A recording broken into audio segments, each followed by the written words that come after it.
the job he's doing, Trump on Bush, on his job as CEO. I would like to see our president get us out of the war, because the war is a total catastrophe. I would like to see President Bush get us out of Iraq, which is a total mess, a total catastrophe, and it's not going to get any better. It's only going to get worse. It's a mess. Let's critique Bush as a CEO. Okay, right now, you're brought in as a consultant. He is the CEO of the largest corporation in the world, America. Let's kind of dissect him as a CEO. Tell me where he's gone wrong as a CEO. Tell me where he's gone right as a CEO. Well, I don't think he surrounds himself with good people. If you look at his people, Rumsfeld is a total disaster. The war that he's gotten us into is, you know, if you look at Saddam Hussein, he killed terrorists. I'm not saying he was an angel, but this guy killed terrorists. Now Iraq is a breeding ground for terrorists. That's where everybody goes to learn all of the problems. Iran's not looking over their shoulder. And we have North Korea. We have all these problems, and we're boggled down in Iraq over a war where they have, you know, M1 rifles all pointed at our people.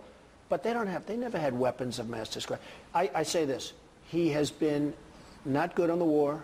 Okay, well, I want to go back to the CEO. So doesn't surround himself with good people. Rumsfeld disaster. Condoleezza Rice is a very nice woman. Okay. But when she walks in, she hasn't solved any problems. She hasn't solved any problems. When she gets off a plane, she goes to a meeting, she leaves, and nothing happens. Do you think that's good? No. Okay. Surrounding yourself by wrong people, not being nimble at changing courses, or like if you're building a building and all of a sudden there's a labor strike, you're making moves. Like okay. this. Give me some more CEO critiques. Really kind of as a manager, because that's what he is at the end of the day, a very poor one. Well, you'd have to ask me specifics. I mean, give me a specific. How is he as far as a leader itself, leadership skills? Well, the country is not exactly behind him. We don't have a country that's, you know, thrilled with his leadership. I've never seen such divisiveness.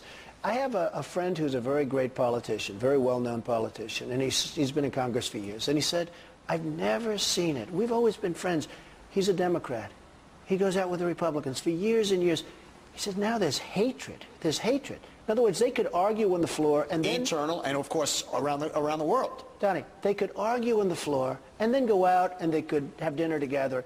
He said the level of hatred between all of these people is so incredible. He's never seen it anymore, where you can't even talk. And if you speak to somebody who's a Republican, it's like, it's just unbelievable. So, lesson number 3, a good CEO forms consensus. Complete disaster there. A total disaster there. Having a plan. I've never seen a country with so much hate as we have. I'll tell you the other thing. The rest of the world hates us. Well, you know, after the World Trade Center catastrophe, for the first time ever, the world wanted to help us. It's the first time. First time we needed help. But for the first time, we could have been the most popular nation ever. And we blew the opportunity. Great CEO. Blew the opportunity. Great CEO has a plan. Excuse me, the world hates us. You go to England. I mean, that poor guy, he's gone because he followed Bush. But you go to England, the English hate us. A lot of us come from England. We come from these different countries. Other countries hate the Americans. There was no reason for that. We could have had it be just the opposite. Okay, I want to ask you, I asked, because my theory is the greatest business mind should be running the world.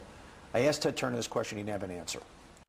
So I'm going to ask you, businessman right now, because everybody, even the Democrats are saying it's a mess, nobody has a plan. You are Mr. Ambassador, fix Iraq right now. Give me the 18-month plan.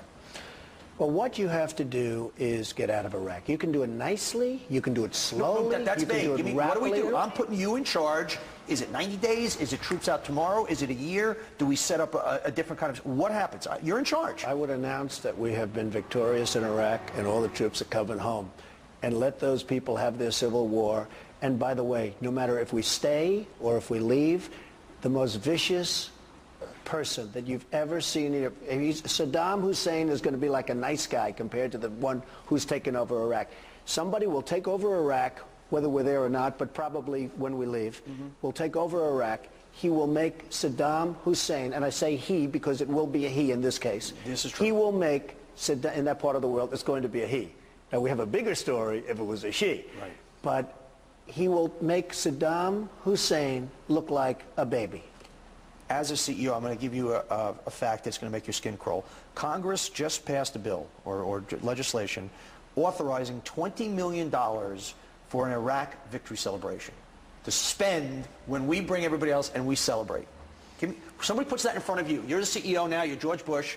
Somebody has just approved $20 million of taxpayer money. Don't laugh. It may not be the worst idea. I'd like to have it. I just said, announce victory, get them home. Let's spend that $20 million. Okay, so let's say victory, tremendous, have a big thing in the streets, then get out real fast before you get shot. Let's get home. You know what I hate? The Trump hype. You would handle it with the Trump hype. Look, here's what I hate. Iraq has one of the biggest oil supplies in the world. Okay, one of the biggest. I mean, just like this incredible. We don't take the oil. What are we doing? We're spending $900 billion. We can't fix up New Orleans. We can't fix up our own country. We have weak educational system. We're spending $900 million. And a friend of mine whose son was just wounded, badly wounded in Iraq, the son came home, said, Dad, they hate us over there. They hate us over there. Now, how do you, I mean, the people that like us hate us. Those are the good ones. Then you have the double hate, where they want to just shoot us. But how do you solve that problem? You've got to get out of Iraq. So when you tell me $20 million for a victory celebration, I think that's sort of along the Trump line. It's the Trump hype solution. That's very, very interesting. Okay, Donald, stick around.